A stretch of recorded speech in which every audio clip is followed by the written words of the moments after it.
Wolfe Glick is the biggest name in competitive Pokemon. With an unrivaled amount of tournament wins in the official Pokemon video game championships and a YouTube channel that's introduced millions of casual fans to competitive play, Wolfe is inarguably the most iconic player in Pokemon. With his channel's enormous boom in popularity during the Scarlet and Violet era, he's made quite a few new fans, many of whom don't fully grasp the extent of Wolfey's competitive history, stretching all the way back to Pokemon Black and White in 2011. As a fellow oldhead player myself, I've been there from the start, and I'm putting that experience to good use here by going through the moments in Wolfe's Pokemon career that cemented him as a pillar of the competitive scene. We'll be going over the times that perfectly encapsulate not only Wolfe's play, but also his personality and overall legacy in the game. In short, the moments that helped shape Wolfe Glick into the icon he is today. My criteria for that might differ from yours though, so let me know if I missed any of your favorite moments in the comments below. Without further ado, here are my top 5 most iconic Wolfey moments. Number 5. Wolfe vs. Ray. For number 5, we're looking way back to Worlds 2012. At the time, Wolfe was still a young upstart, well respected for his play and some huge tournament wins, but not yet the popular figure he is today. That was all about to change though, with Wolfe making finals of only his second World Championship, with a unique team featuring Harvest Executor, a never-used Pokemon, along with a unique strategy that skill-swapped Levitate onto Heatran to get rid of its 4x ground weakness. It was a fan-favorite team, and Wolfe could taste victory. However, the last person standing in his way was a familiar face in Ray Rizzo, the reigning 2-time world champion who had knocked Wolfe out of his first world championship in top 8 the previous year. It's now finals, with Wolfe down 1 loss in the best of 3 set. However, the tide may be turning, since he's finally found an opening to break through Ray's otherwise unbreakable defenses. After baiting a defensive switch-in of Ray's Tyranitar and bringing in his own Hitmontop, Wolfe has the upper hand, with the combination of close combat and one of Heatran's attacks KOing any of Ray's Pokemon in the Tyranitar slot. Wolfe predicts Tyranitar will leave itself open to this pressure, fires off a close combat, but hits into Cresselia.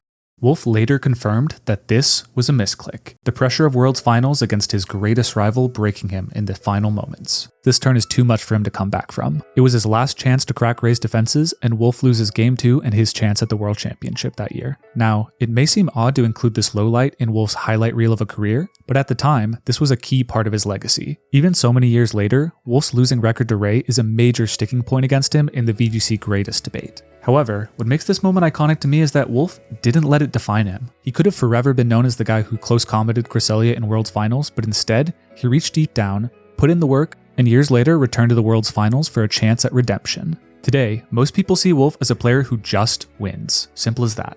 But I see him as a player who rises up stronger from any loss, no matter how crushing, and this moment stands as a testament to that unbreakable spirit. Number 4. Milotic Magic. Ask any top-level competitor and they'll tell you that defensive play and switching mastery are Wolfe's most dominant skills in Pokemon. Not only does he flourish using abilities like Intimidate to lower attack and leave opponents' offenses weakened and frustrated, he also knows how to use their Intimidate against them, with Pokemon like Milotic. Milotic is a Pokemon with underwhelming stats and moves for competition, but a valuable ability in competitive, which raises its special attack stat by 2 stages when any stat is lowered, including its attack stat. Unfortunately, without a competitive boost, Milotic often struggles to make an impact on battles.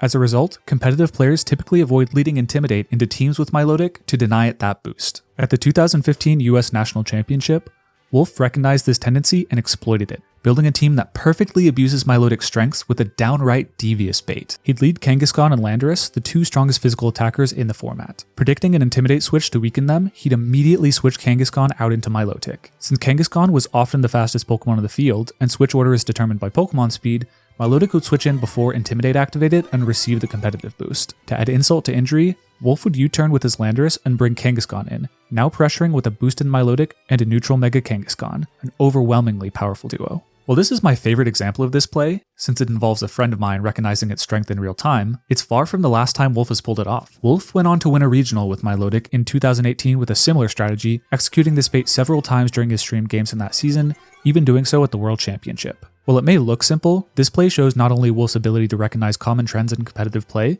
but also his ability to build inventive strategies that bait and exploit them to an absurd degree of success. Number 3. Wolfey! Wolfey comparish.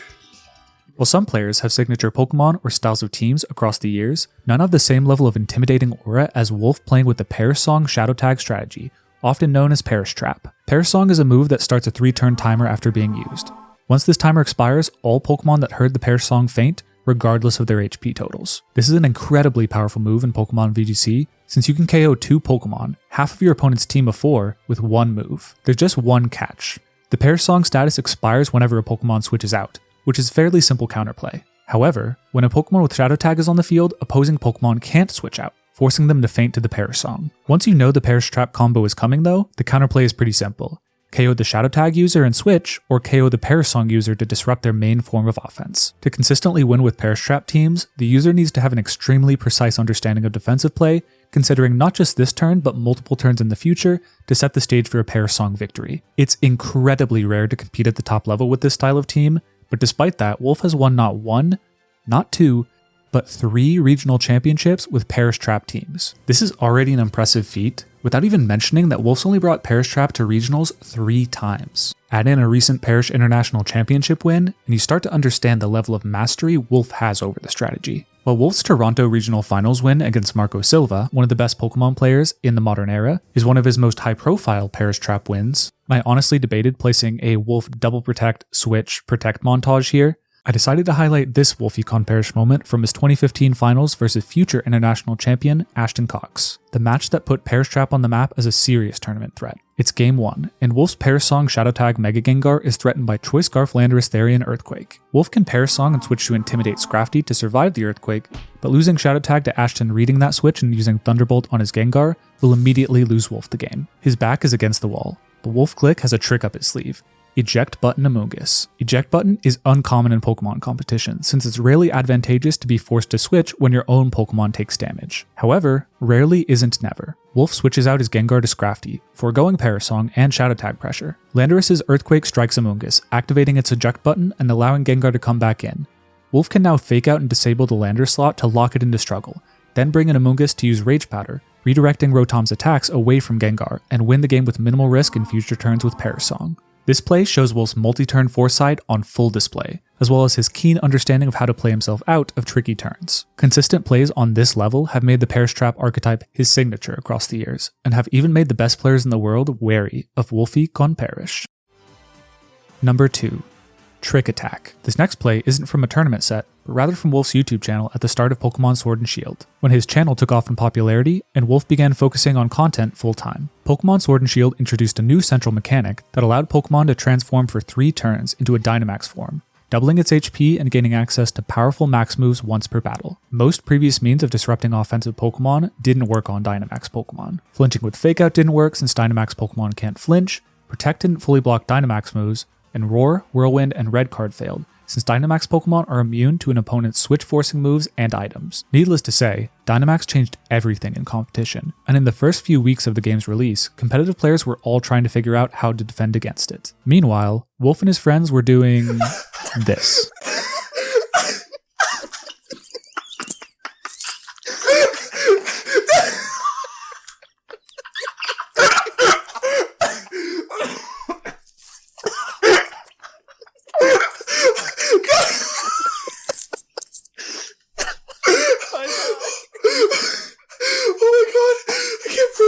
Confused? Alright, time to admit that I buried the lead a little bit in my introduction of Dynamax. While Dynamax Pokemon can't be forced to switch by an opponent's moves or items, it doesn't stop force switches from your own Pokemon's items. Thus, if a Dynamax Pokemon is hit while holding an eject button, it is forced to switch. To use this offensively, you can equip eject button to a prankster user to use an increased priority trick or switcheroo before a Dynamax Pokemon can attack. Then follow up with another fast attack to completely nullify Dynamax if you read it on the turn they begin their transformation. While this requires a pretty big read and commitment of resources, it gives you a massive advantage if it works, sacrificing an item to be able to play the rest of the battle with your own Dynamax while your opponent had theirs wasted. Now, I think this moment represents Wolfe in many ways. Competitively, it shows his ability to read his opponents and perform a complete reversal of their expectation using every resource or game mechanic available to him, regardless of how obscure. More casually, it's always been clear that despite how seriously Wolfe takes Pokemon, he's also willing to lean into his love for the game and really have fun with it. In my opinion, the combination of these are a big part of him accumulating a massive fan base since then, and this play is personally my favorite example of this. Honorable mention, Wolfe turns heel. Wolfe is so strong that in the time it took me to write and edit most of this video after his Toronto Regionals win, Wolfe won the European International Championships, which was the biggest Pokemon tournament ever. While his gameplay was astoundingly good throughout the tournament, after an intense finals match, it was his victory speech that caught everyone's attention, and I'll just let his words speak for themselves here. Honestly, I'm just thinking about the scope. The biggest official Pokemon tournament of all time. 1,400 players trained their Pokemon, traveled to London, practiced with a friend, worked on their team. 1,400 people showed up to this tournament hoping and dreaming to win the entire thing. But it wasn't enough! Speaking of not enough, with all eyes on him, Wolfe announced that the mysterious, unrevealed winner of the Global Challenge, a massive international online tournament, was none other than himself.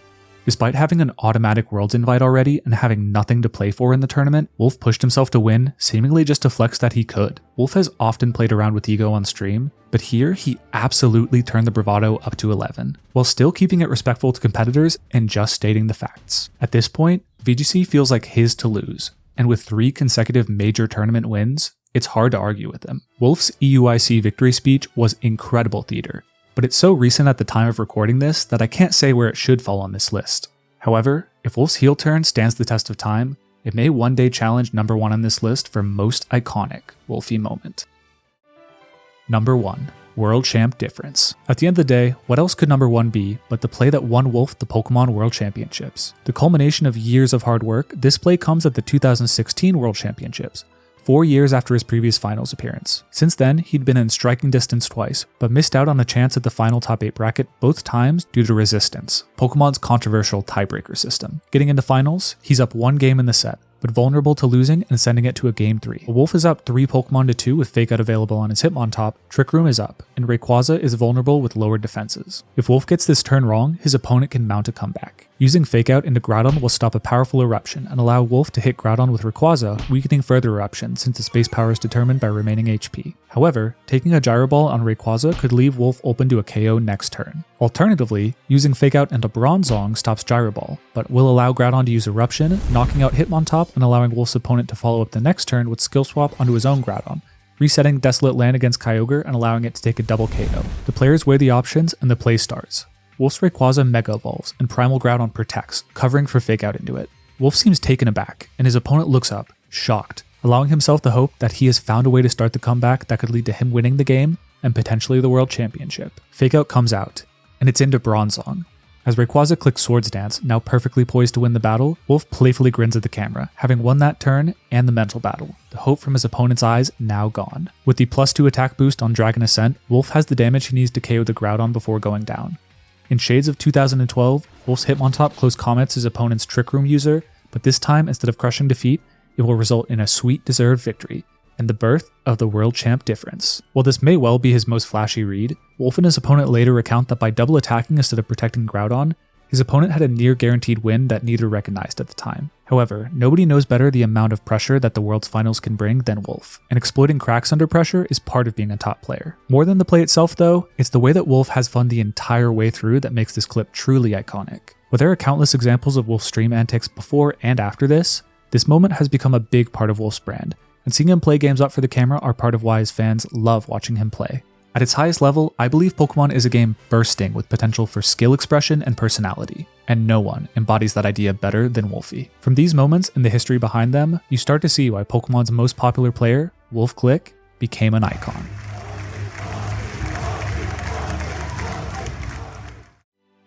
So, those were my most iconic Wolfey moments, but please let me know if any of your favorites didn't make the list in the comments below. If you enjoyed the video, please leave a like and subscribe to the channel to show your support. It helps me grow and continue to make videos like this one. Hope y'all enjoyed, and peace y'all.